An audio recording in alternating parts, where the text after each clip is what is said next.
So ఇవాళ video వచ్చేసరికి అయితే బార్డర్ 2 మూవీకి సంబంధించిన రివ్యూ అయితే తీసుకొచ్చినాను. చిన్న రిక్వెస్ట్ ఏంటంటే ఛానల్ని సబ్స్క్రైబ్ చేసుకొని లేటెస్ట్ అప్డేట్స్. సో మూవీ చూసుకుంటే మాత్రం మన ఒరిజినల్ బార్డర్ 1 ఉంది కదా, దానికి సక్సెసర్ లాగా అనుకోవచ్చు. ఎగ్జాక్ట్గా అక్కడి నుంచి కంటిన్యూషన్ ఏం కాదు. మన సన్నీ దేవల్ గారు అయితే ఆబ్వియస్గా బేస్ వాయిస్తో పాటు మంచి క్యాంపేజర్తో పాటు మంచి క్యారెక్టర్ వచ్చింది. సో దీంట్లో కొత్తగా ఏముంది, యూనిక్నెస్ ఏంది, పాత దానికంటే దీంట్లో పెద్దగా ఏముందంటే మాత్రం ఒకటే ఏంటంటే మాత్రం దీంట్లో ఎయిర్ ఫోర్స్ని అండ్ ఆల్సో నేవీని కూడా ఇంక్లూడ్ చేసారు ఇద్దరిని. అండ్ ఆబ్వియస్గా మనకు ప్రీవియస్ పార్ట్లో కూడా ఆర్మీ ఉండే కాబట్టి ఇంట్లో కూడా ఆర్మీ జనరల్ ఉండే. సో 3 కేటగిరీస్ని కలిపిరా అనుకోవచ్చు. స్పెషాలిటీ ఏందన్నా అంటే మాత్రం నాస్టాల్జియా ఫీలింగ్ కోసం అయితే వెళ్ళొచ్చు అనిపించింది నాకైతే. పోయి చూస్తే మాత్రం ఇక్కడ ఏముంది స్పెషల్ అంటే మాత్రం వీళ్ళ బ్యాక్ అండ్ స్టోరీస్ కొంచెం లెంత్ ఎక్కువైపోయింది. మూవీ ఒక డ్యూరేషన్ నాకు పెద్దగా అనిపించింది. మరి 3 hours 15 minutes మరి దారుణం అనిపించింది. నాకు కొంచెం తగ్గించేదని అనిపించింది.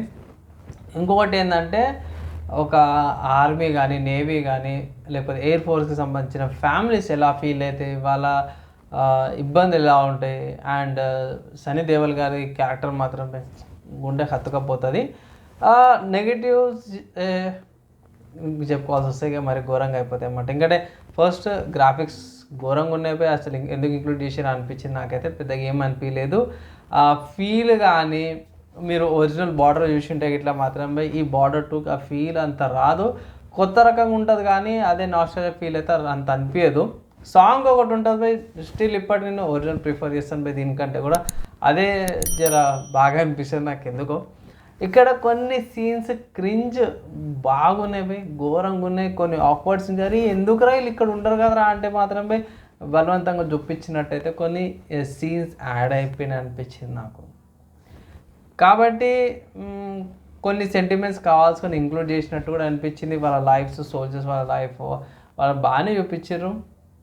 ఓవరాల్గా నిజంగా చెప్తున్నా ఆర్మీ ఇలా పనిచేసే వాళ్ళకి కానీ లేకపోతే ఏమంటారు నేవీ, ఎయిర్ ఫోర్స్ వీళ్ళ 3 ఎవరైతే సర్వీస్ చేస్తారో రియల్గా ఉన్న వాళ్ళకైతే దండం పెట్టుకోవాల్సిందే.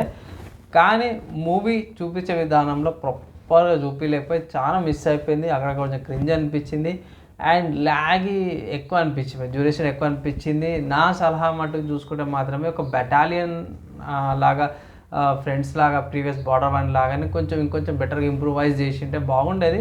ఆబ్వియస్గా కొత్త ఎక్స్పెరిమెంట్ ట్రై చేశారు. నేవీని అండ్ ఎయిర్ ఫోర్స్ని కూడా యాడ్ చేసి ప్రాపర్గా చూపించలేకపోయారు అనిపించింది నాకైతే. అవి 2 మైనస్లు అనిపించినాయి. కానీ ఒకటి సన్నీ దేవల్ గారిది డైలాగ్ డెలివరీ బాగా అనిపించింది. అండ్ ఆల్సో నాస్టాల్జియా ఫీలింగ్ అయితే వెళ్ళొచ్చు. దేశం కోసం పోరాడే వాళ్ళు ఎలా రక్షిస్తారనే దాని మీద బాగా చూపించారు. 4-5 మైనస్లు అయితే ఉన్నాయి. అవి పక్క పెట్టేస్తే మాత్రం మూవీ వాచబుల్ అనమాట. ఓవరాల్గా నీకు ఈ మూవీకి నేను ఇచ్చే రేటింగ్ చూసుకుంటే మాత్రమే 2.75 out of 5 రేటింగ్స్ ఇస్తున్నాను. తక్కువ ఎందుకు ఇచ్చినా అన్న 3 ఇయర్స్ కానీ మీరు అడగచ్చు. తక్కువ ఎందుకు ఇచ్చినా అంటే మాత్రం మొదటి కారణం ఏంటంటే ఇదే, కొన్ని సీన్స్లో క్రింజ్ ఉంది కొన్ని సీన్స్ కావాల్సుకొని చూపించినట్టు కావాల్సుకొని యాడ్ చేసినట్టు అనిపించింది. కొన్ని సీన్స్ అది అవసరం లేదనేసి కొన్ని సీన్స్ పక్క పెట్టేస్తే డ్యూరేషన్ కూడా కొంచెం ఎక్కువ అనిపించింది. కొంచెం యాడ్ చేయకపోయినా పర్లేకుండా అనిపించింది. ఓవరాల్గా చూసుకుంటే మాత్రం నాస్టాల్జియా ఫీలింగ్ కోసము లేకపోతే మన సోల్జర్స్ కోసము ఏదైనా మూవీ వచ్చిందంటే మాత్రమే చూడొచ్చు. నా ఒపీనియన్ వాళ్ళు చూడొచ్చు అనేసి ఒక అడ్వైజ్ అయితే చేస్తాను అండ్ ఇది నా రివ్యూ అండ్ నా ఒపీనియన్ నచ్చి మంచి విషయం లైక్ అండ్ షేర్ చేయండి. నెక్స్ట్ వేళ కలుసుకుందాం.